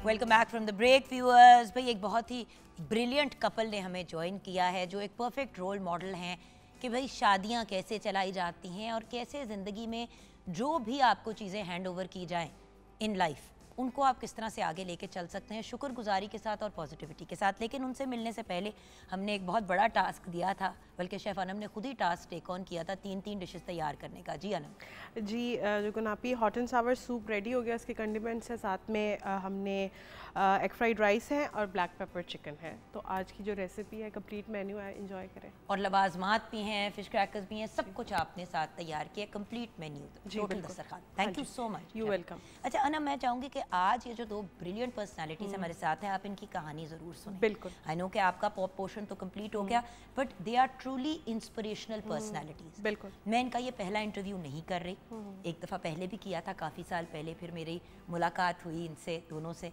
एक जगह पे, तो मुझे ख्याल आया कि यार ट्रू मोटिवेशनल हीरोज़ तो ये दोनों हैं, not just one of them, both of them. आइए इनसे मिलते हैं। हमारे साथ बहुत ही renowned, brilliant, famous FM RJ, broadcaster, motivational speaker, mental health and addiction counsellor, also executive director of PR at Willing Ways, हमारे साथ मोहम्मद मोहसिन नवाज़ है। अस्सलाम वालेकुम मोहसिन भाई। वालेकुम अस्सलाम, बहुत शुक्रिया। और मोहसिन भाई के साथ हमें ज्वाइन किया है इनकी जीवन साथी ने, हमारी बहुत ही प्यारी भाभी नहीं कह सकती, उन्होंने आते ही मुझे कहा है हाँ फिर की ना नंदो वाली बात, तो मैं पहले ही कह दूँ, मेरी बहन, हमारी बहुत ही प्यारी RJ, एक बेहतरीन सोशल एक्टिविस्ट और एक perfect role model of someone जिन्होंने जब एक कमिटमेंट की तो उसको हर हाल में, हर सर्कमस्टांस में इन्होंने पूरा किया। हमारे साथ हैं मारिया मारिया मोहसिन नवाज़। अस्सलाम वालेकुम मारिया जी। वालेकुम अस्सलाम, कैसी हैं आप? मैं बिल्कुल ठीक हूँ मेरी प्यारी दोस्त और बहन। भाई मोहसिन भाई आपके सामने बोला है। सही बात है। आपके देख रहे हैं अब देखिए ये नंदे फसाती हैं। वैसे जब आपने इनके कमिटेड होने की बात की ना, तो मैं वही गौर कर रहा था कि वाकई इनकी शख्सियत की सबसे बड़ी बात ना इनका कमिटमेंट का लेवल है। बहुत केयर गिवर हैं, बहुत केयर एंड लव और कमिटमेंट, वो इनकी शख्सियत और है। पैसे मगर देके मगर आपकी केयर गिवर नहीं रही ये आपके साथ, जी। ये बेसिकली आपकी जीवन साथी रही। जी जी क्योंकि एक ये वाला रोल भी होता है कि जब आप शादी करते हो with someone who is differently जी। एबल्ड, तो आप फिर ना एक दयालु एहसान वो वाला सीन आ जाता है जो मैंने आप में कभी भी नहीं देखा। आप बराबर का टकरती है मेरे भाई को और मुझे बड़ा अच्छा लगता ऐसे ही है कि आप इनको सीधा करके रखती हैं। मैं कहती हूँ कि आपकी ना मेरे आगे कोई लॉजिक्स नहीं चलेंगी, हाँ, तो मतलब जीवन मुझे साथी ये ना कहे मैं नहीं चल सकता, मुझे नहीं नजर आता, I don't want to hear it. हाँ बिल्कुल, अब यकीन करें खुद ही अपनी लाइट ऑफ करते हैं, अब रिमोट भी फैन का हाथ में होता है, एसी का रिमोट भी पास रखा हुआ होता हाँ, है। और अल्लाह के तो फजल, मैं अल्लाह के कहती हूँ फजल खुद करम से करें। मैंने कहा इनके फ़ोन की सारी सेटिंग वेटिंग भी मैं ही करता हूँ। हाँ, सेटिंग वेटिंग भी है। हाँ, मैं सदके जाऊँ। हाँ, वो मैं देख रही थी उस दिन नया जो बड़ा महंगा वाला एक आया है ऑरेंज रंग का फोन, ले लेके घूम रही थी आप उस दिन इवेंट पे। मैंने देखा, मैंने कहा है अभी किसी को पाकिस्तान में मिल रही ना, मेरी भाभी लेके घूम रही नहीं, है। हमने मैंने उधर जाके से कहा मैं कहा बाजी क्या बात है आपकी। नहीं जुगन, हमने उधर से मंगवाया है ना। ओ जल्दी आया है जान, पीटीए याद से देना। वैसे आपने नाज़रीन को ये नहीं बताया कि हमने हर 10 साल बाद चूंकि एक दूसरे का इंटरव्यू करना होता है, तो 10-10 साल के पीछे अगर जाते जाएं तो जब आप हमारे शो में आई थी तो जितनी रौनक आपने लगाई थी रेडियो में, भाई कमाल है। भाई कैसे हो सकता है कि मेरा भाई बुलाए और मैं ना आऊँ और आप आप हैं ही एक लाइवली सी खातून, वो नहीं है रख रुखा हुआ है, एटीट्यूड नहीं। होना ही नहीं चाहिए। बट आ जाते हैं आपकी स्टोरीज की तरफ। देखिए, everybody knows about Mohsin Nawaz and Maria Mohsin Nawaz के इनकी स्टोरी क्या है और इन द सेंस कि शादी के बाद क्या है। जी। मैं आप लोगों की ज़िंदगी के बारे में जानना चाहती हूँ शादी से पहले। मोहसिन भाई, आपकी स्टोरी से शुरू करेंगे एंड देन मैं आपकी स्टोरी की तरफ आऊँगी मिलने से पहले। जी। 2 साल की एज में पोलियो, 13 साल की एज में आईसाइट का चैलेंज, और काफ़ी मुश्किल हालात थे जब डबल डिसेबिलिटी के साथ फिर कोई एक खातून मिलने के लिए आई और पूछने के लिए अम्मी से आके इयादत की और कहने लगी कि आप दुआ करें कि आपकी ज़िंदगी में ही अल्लाह आपके बेटे को वापस बुला ले, क्योंकि ये तो चल भी नहीं सकता, देख भी नहीं सकता। तो अच्छा, अब ये वो जो खातून के अल्फाज थे ना जुगन, ये दुनिया की ज़माने की आवाज़ थी जो मैं सुन रहा था। बस मैं समझ गया कि ज़माना तो इस नज़र से देखता है, सो जो है उसको यूटिलाइज़ करना है। सो मैंने गौर किया तो मैं सोच सकता था, बात कर सकता था, हाथों से बहुत कुछ कर सकता था। अपने लिखने लिखाने के सारे काम को बहाल किया, उर्दू इंग्लिश टाइपिंग सीखी, रेडियो पे मैं खतूत के ज़रिए शिरकत करता था। तालीम यानी का कि उस खातून की जो एक बात किसी ने ज़बान से बोल ही दिया आपके सामने, सोचते तो हज़ारों होंगे, जी जी किसी ने कह ही दी, जी जी जी। तो वो सुन के आपको ऐसी चुभी कि भाई ये क्या। अच्छा, ऐसे लोग ज़रूरी भी होते हैं क्योंकि जो चैलेंज देता है ना, जो आपको रियलिटी चेक देता है, दरअसल वो आपको ये बता देता है कि अब यहाँ से आगे आपने अपनी लाइफ को किस तरह से लेकर के चलना है। सो मैंने भी उनके मैसेज से यही बात समझ ली। मैं समझता हूँ कि उन्होंने अच्छा किया कि वो एक मैसेज दे के। अच्छा, उसके बाद फिर आपने अपनी पढ़ाई लिखाई की और अपने आप को, मतलब मारिया जी से कब मुलाकात होती है? मेरा रेडियो के प्रोग्राम्स में मेरी शिरकत होती थी टेलीफोन के ज़रिए, और काफ़ी उस ज़माने में ये मिड 90s की बात है, तो पाकिस्तान भर में FM चैनल्स पर रेडियो के ज़रिए कॉल्स की शिरकत, और उस पर मारिया भी प्रोग्राम्स में कॉल्स किया करती थी, तो मेरी और इनकी कॉल काफ़ी नुमाया रहती थी। मुझे शेर व अदब से, शायरी से काफ़ी लगाव था, तो बस वहाँ से फिर हमारा आपस में रब्ता हुआ। और मारिया ने, असल में बड़ी मज़े की बात यह कि मारिया ने मुझे कहा कि आपकी शादी होनी चाहिए और मैं आपके लिए रिश्ता ढूंढूंगी। तो मेरे तो उस वक्त एजेंडा पर ये चीज़ नहीं थी। खैर, ये रिश्ता ढूंढती नहीं और मेरे साथ रब्ता भी रखा, मुझे काफ़ी किताबें रिकॉर्ड करके भेजती थी। तो 6 माह बाद कहने लगी कि मुझे कोई मुनासिब रिश्ता तो नहीं मिला, तो मेरा ख्याल है कि ये फ़ैसला फिर मुझे ही करना पड़ेगा। तो यूँ अच्छा, अब यहाँ पे रुक जाते हैं, अब यहाँ रुक जाते हैं। अरे जी, आपकी लाइफ क्या थी बिफोर यू वेट? मेरी लाइफ स्टूडेंट लाइफ थी उस वक्त तो, और बस अपनी ही दुनिया में रहना, मस्त रहना। शौक़ व चंचल तो मैं थी पूरे ख़ानदान में, और जान अभी भी कितनी शौक़ और चंचल हो। अब तो वो चंचलियाँ ख़त्म सी हो, नहीं मैं ख़त्म होने नहीं देती। मैं वही कहने लगी हूँ, हाँ, सबसे ज़्यादा एंजॉय हमने किया था उस दिन, ऐसे परसों मैं तरसों। सा बोलने लगी थी, फिर मैंने कहा नहीं मैं तो ऐसी हो ही नहीं सकती ना, हो ही नहीं सकती। तो बस वो अपनी एक लाइफ थी।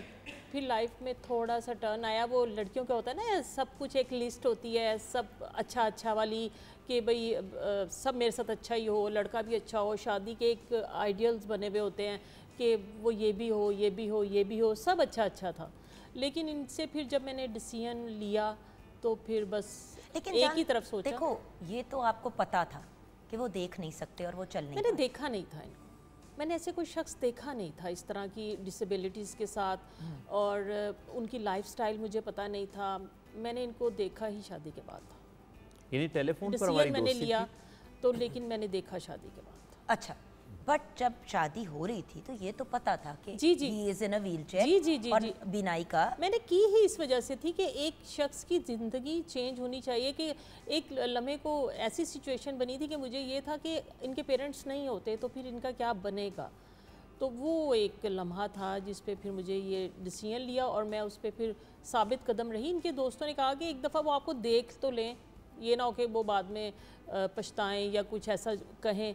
लेकिन मैंने कहा नहीं, जब डिसीजन ले लिया तो फिर अब क्या देखना ना। और बात ये है कि देखिए वही वाली बात जो मोहसिन भाई, हम हमेशा यंग लोगों को, आप भी हमेशा समझाते हैं, मैं भी, और भाभी आप भी समझाते हो हमेशा कि भाई ये जो लुक्स शुक्स और ये फनकारियाँ होती है ना, ये 6 महीने की होती 6 हैं, महीने की होती है, उसके बाद और वो फिर- भी बहुत ज़्यादा कह रहे हैं। जब आप अगर शादी हो जाए तो उसके 3 महीने में या दूध का दूध पानी का पानी हो जाता Yes, है। ऐसे फिर ही। आपकी पर्सनैलिटी आपको लेके चलती है। जुगन एक जो हस्बैंड होता है उसमें यही है ना कि वो कमा के भी लाता हो, गुड लुकिंग हो, आपका ख्याल रखता हो, आपके साथ लॉयल हो।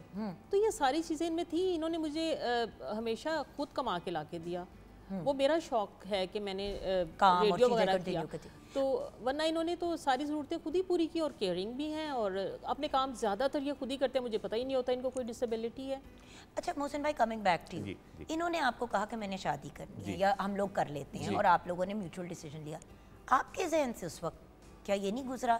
देखिए अब तो आप भी माशाल्लाह बच्चों वाले हैं, माशाल्लाह आपके दोनों बेटे हैं और दोनों साइकोलॉजी Psychologist, की जी। डायरेक्शन में गए। अल्लाह उनको ज़िंदगी दे, सेहत दे, आप दोनों को उनके सर पे सलामत रखे। आमीन, जज़ाकल्लाह।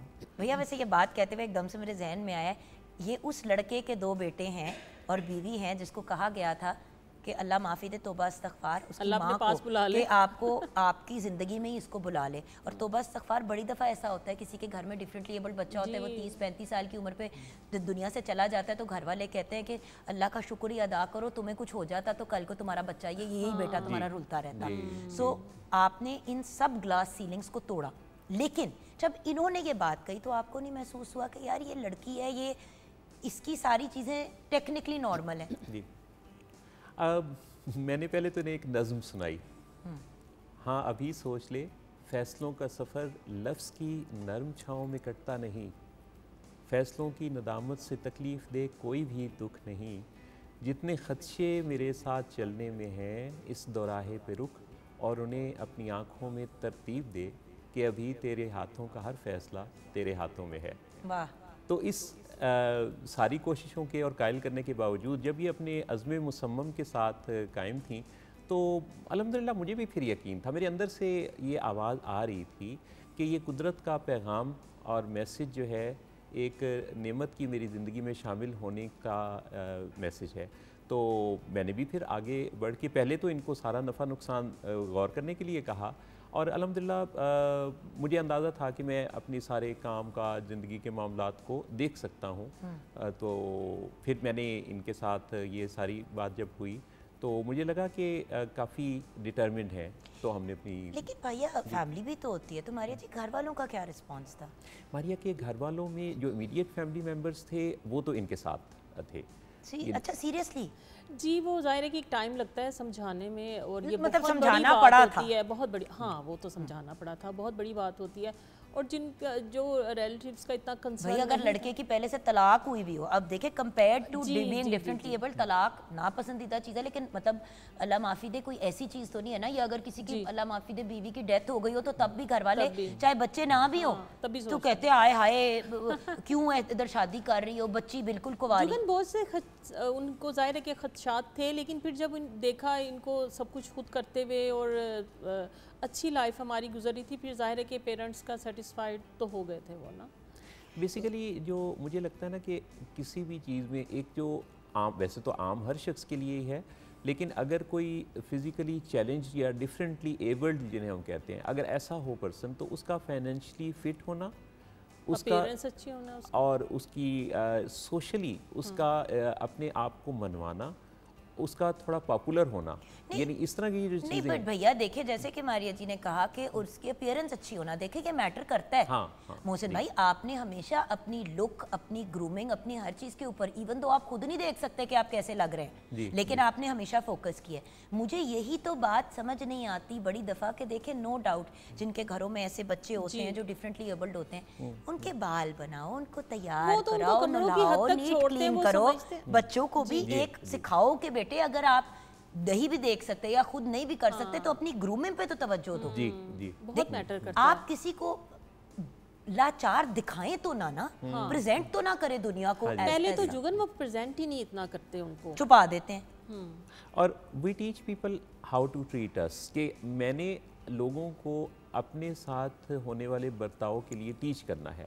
सो मैं अपने आप को जिस नज़र से देखूंगा उसी नज़र से लोग मुझे देखेंगे। सो मुझे अपनी इज़्ज़त का एहतमाम खुद ही करना होता है। तो हम सब लोग अपनी ज़िंदगी में अगर इस चीज़ की ज़िम्मेदारी ले लें कि मेरा जो रोल है वो सोसाइटी में मैंने खुद अपने लिए जगह बनानी और डेवलप करना है। लेकिन ज़्यादातर क्या होता है, ज़्यादातर तो हम दूसरों की तरफ निगाहें उठा के देखते हैं कि वो हमारे लिए कुछ करेगा, हुकूमत करेगी, सोसाइटी करेगी, कोई बाहर से आएगा तो मदद करेगा। नहीं, इंतज़ार की कैफियत में नहीं रहना। मोहसिन भाई, आपको हुकूमत की तरफ से भी आपकी ही अचीवमेंट्स की वजह से अवार्ड्स भी मिले हैं, रिकग्निशन भी मिली है। सिर्फ पाकिस्तान में नहीं, इंटरनेशनली आपने जाके पाकिस्तान को रिप्रेजेंट किया है as an able person, not as a differently abled person, as a fully abled person. और अल्हम्दुलिल्लाह मैं आपसे बताऊं कि अभी मुख्तलिफ टीवी चैनल्स जब मुझे इनवाइट करते हैं तो इस फिज़िकली जो मेरा चैलेंज है, इससे हट के एक साहिब राय होने की हैसियत से, माशरे के हवाले से मेरी राय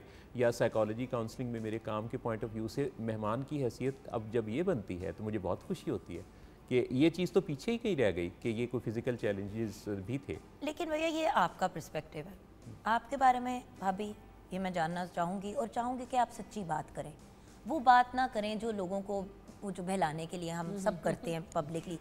आपने क्या टफ टाइम फेस किए? देखिए, फैसला ले लिया, यंग एज पे लिया, अब आगे ये भी एक चीज़ होती है कि उस वक्त तो बंदे को अगर प्यार हो तो बंदा फैसला ले लेता है, फिर ये भी देखना है कि कल को बच्चे, अब बच्चे तो माशाल्लाह से मोहसिन भाई के हो सकते थे, लेकिन उसमें कुछ टेक्निकल चीज़ें भी आ जाती हैं। एक तो क्या एक नॉर्मल हेल्दी प्रेगनेंसी हो पाएगी, दूसरी उसके साथ साथ कि जब एक औरत प्रेगनेंसी से गुजर रही होती है, हज़ार मामलात होते हैं, बच्चा पैदा होता है, रात को अगर एक औरत बच्चा ले लेके उसकी बस हो गई है तो क्या मियाँ भी बच्चा संभाल सकता है, उसका डाइपर चेंज कर सकता है, क्या हेल्प आउट, ये सारी चीज़ें मैटर करती हैं।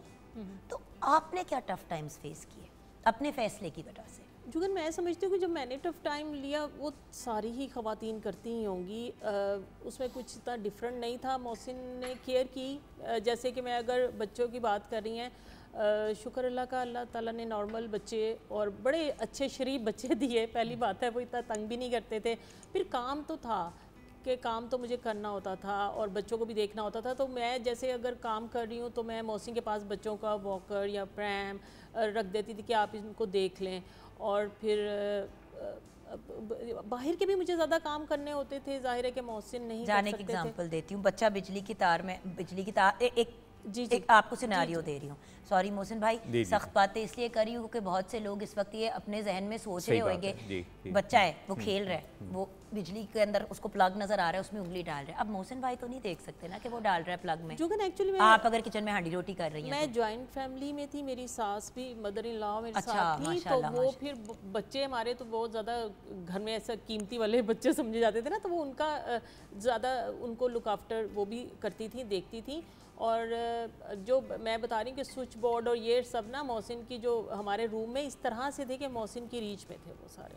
ठीक, तो अदरवाइज़ ये है कि काम तो थे, बाहर के भी करना और घर को भी देखना, लेकिन और फिर आपने अपने करियर को भी साथ जी एक्टिव रखा। जी ऐसे ही शौक देखे मत कहें, शौक आपने अपना करियर, अपने पैशन को परसू किया। हम पता है क्या कहते हैं, हम शौक कह देते हैं, जैसे अगर औरत को पैसे कमाने की ज़रूरत नहीं है तो व्यूअर्स, हम औरतें काम सिर्फ इसलिए तो नहीं करती कि हमें पैसे चाहिए, हम अपनी मेंटल हेल्थ के लिए और जी, अपनी ऐसे ही है। हैप्पीनेस के लिए करती हैं, अपनी आइडेंटिटी के लिए करती हैं। जुगन अगर हमें बाहर जाना होता है, हमें अपने आप को मेंटेन भी रखना होता है, हम इस तरह अपने आप पर काम भी कर सकते हैं। अगर हम घर में ही रहते हैं ना, हम बिल्कुल अपने ख्याल ही नहीं रखते अपनी, हमें इतनी ज़रूरत ही महसूस नहीं होती। और यार ख्याल डे रखने एंड की। पे जब मियाँ घर आता है तो यही होता है कि मतलब सारे तुमने दिन के किया जो क्या? गुस्से और तब मतलब वो मलबा ही निकलता है। अच्छा, तो अब आई गेस क्योंकि आप दोनों हमारे लिए रोल मॉडल्स हैं, जी। आपके टफ टाइम्स भी थोड़े से हमने डिस्कस किए, कुछ वो मशवरा बेसिकली ये चाहिए मोहसिन भाई, वो कपल्स जो सो कॉल्ड नॉर्मल हैं, फुली एबल्ड हैं, जी। वो शादी के मामले में डिसेबल्ड क्यों हो जाते हैं? डिफरेंटली एबल्ड नहीं, वो डिसेबल्ड हो Disable जाते हैं। अगर आप लोग शादी को वर्क करा सकते हैं और रोल मॉडल बन सकते हैं, लोगों के लिए मोटिवेशनल स्पीकर्स बन सकते हैं, तो दूसरे क्यों नहीं बन सकते? आज की गुफ्तगू का बेसिकली खुलासा ये है, जवाब दीजिए आप भी और मैडम आप भी। शादी से पहले एक दूसरे के लिए बहुत I love you, I miss you, मोहब्बत का इजहार, चैटिंग, कॉल, सब कुछ। जब वो लड़की आ जाती है घर, तो उसके आ जाने के बाद उसको फॉर ग्रांटेड लेना शुरू कर देना और जल्द ही एक दूसरे के साथ इजहार का वो जो लेवल था वो मिस कर देना। ये है सबसे बड़ी वजह जिसमें कि मर्द ये सोचता है कि अब ये मेरे घर में आ चुकी है तो अब तो मुझे इसके लिए कोई कोशिशें करने की ज़रूरत नहीं, और ख़ातून ये समझती है कि ये बिल्कुल वैसा ही रहेगा जैसा कि पहले था। होना ये चाहिए कि उसमें इजहार का चलें, वो लेवल ना सही 100 मैसेज नहीं हो सकते तो चंद एक मैसेजेस तो दोनों रोज़ाना एक्सचेंज करें, क्योंकि वरना वो जो करैक्टर टेलीफोन पे चैट पे था वो चूँकि मिस हो के घर आ गया है तो अब उसकी जगह कोई और ले सकता है। वहाँ से एक्सपेक्टेशन एक दूसरे के साथ जब ख़राब होने लगती हैं और फिर बच्चे के आने के बाद भी दोनों मौजूए गुफ्तगू सिर्फ बच्चे ही को बना लेते हैं, एक दूसरे की ज़ात को नहीं डिस्कस करते।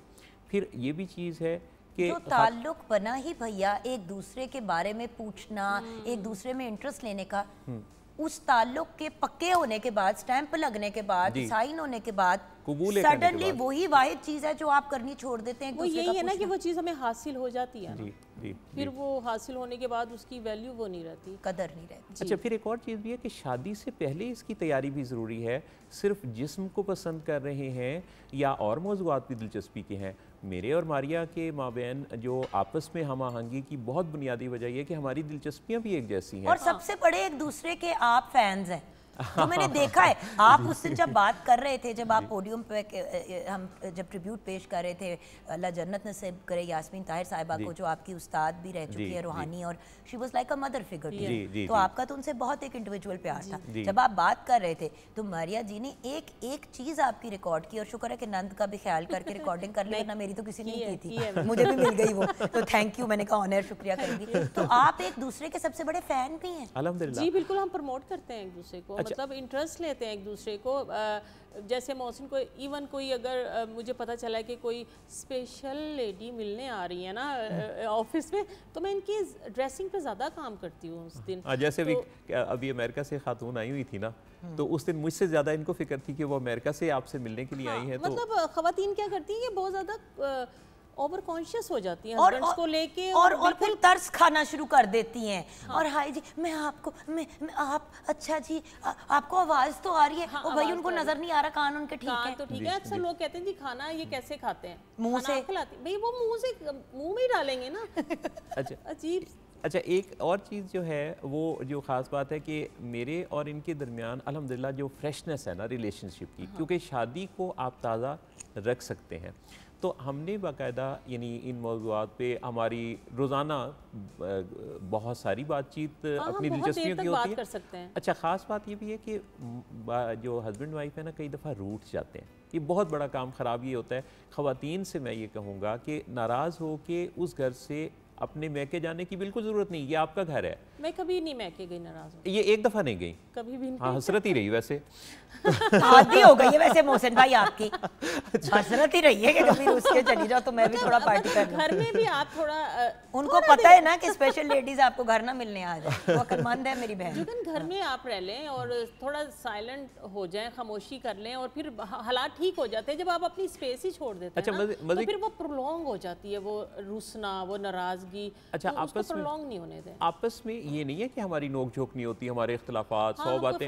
अच्छा, हम आपस में डायलॉग बंद नहीं होने देते, और डायलॉग करने का फिर जब लगे ना कि ये बात थोड़ी हीटेड हो रही है, तो आपस में जो बात है वो हमने व्हाट्सएप वॉइस मैसेजेस, अल्लाह भला करे जिन्होंने ईजाद किया, तो हम ना वॉइस मैसेजेस एक्सचेंज करते हैं, जिससे ये कि बड़ी नपी तुली बात के साथ डायलॉग हो सकता है। मियाँ बीवी से तमाम कपल से मैं ये थोड़ा सा कहूँगा आप सांस भी ले सकते हैं ना, हाँ, फौरन हाँ। जवाब देने के बजाय 2 लम्हे सोच लिया जी, कि वो- यार इन्होंने अब ये कहा है। जी बिल्कुल। सो एक देखिए व्यूअर्स, फॉर्मूला वही है, एक दूसरे को इज्जत देनी है, रिस्पेक्ट देनी है, रिगार्ड देनी है। कपल चाहे कैसा भी हो, चाहे दोनों डिफरेंटली एबल्ड हो, चाहे एक बंदा डिफरेंटली एबल्ड हो, एक एबल्ड, इट डजंट मैटर।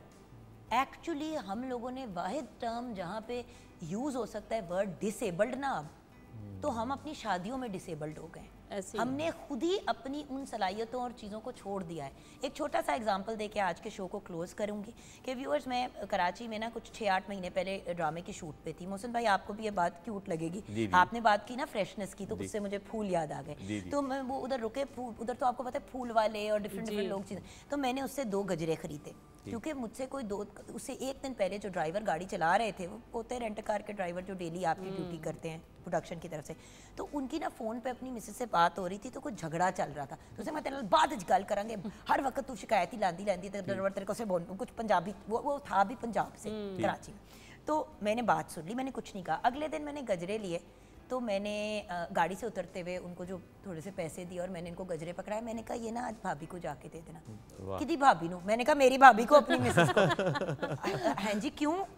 तो कहता है कि जी मैंने तो ज़िंदगी में कभी उनको फूल नहीं दिए, वो कंफ्यूज हो जाएगी। मैंने कहा दे दे फूल, बस ये जाके दे देना, कहना मैंने देखे, मैंने सोचा तुम्हारे लिए ले आऊँ। नहीं जुगन, एक दफा अगले दिन भाभी, जब उस बंदे ने मुझे पिक किया है, तो दरवाज़ा खोलने से पहले उसने मेरे सर पे हाथ रखा है और उसने कहा बहना, आज समझ आइए कि औरतों को फूल क्यों इतने पसंद है। मैंने कहा क्यों? कहते हैं मैंने फूल दिए, सुबह ऐसा मुझे नाश्ता बना के दिया और लाड किया आपकी भाभी ने।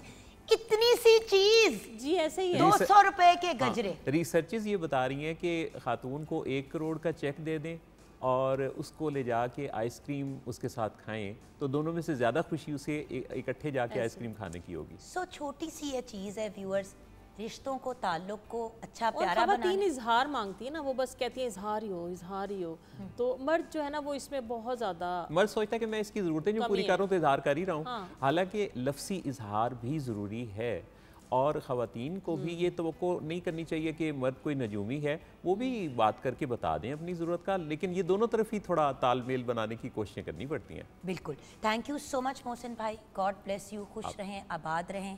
और मेरी प्यारी बहन, नॉट भाभी, आप भी खुश रहें, लेकिन फिर भी लाड ज्यादा मोहसिन भाई के साथ होगा। जी जी वो तो है। अब मैं साली उनसे ज्यादा प्यार करूंगी, क्या कर लेंगी आप? ओके, मैं कुछ बहुत नहीं कर बहुत सकती। शुक्रिया। और thank you so much Anam, आपका भी।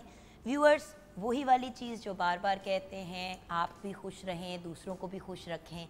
ये रिश्ते, ये ताल्लुक़ बड़ी मुश्किल से बनते हैं, जब बन जाएं, और एक्चुअली कुछ रिश्ते शादी जैसे तो बड़ी आसानी से बनते हैं सिग्नेचर से, और 3 दफ़ा कबूल है कह के, लेकिन याद रखें तलाक तलाक तलाक कह के ख़त्म भी हो जाता है। सो रिश्तों की कदर करें, वैल्यू करें, और अल्लाह ताला ने जिन नेमतों से हमें नवाजा है, अल्लाह की बरकत, चाहे वो दूसरों की जितनी ना भी हों, तो उनका शुक्र अदा करके उन्हीं को यूटिलाइज करना सीखना चाहिए। गॉड ब्लेस यू व्यूअर्स, अपना ख्याल रखिएगा, खुदा हाफिज़।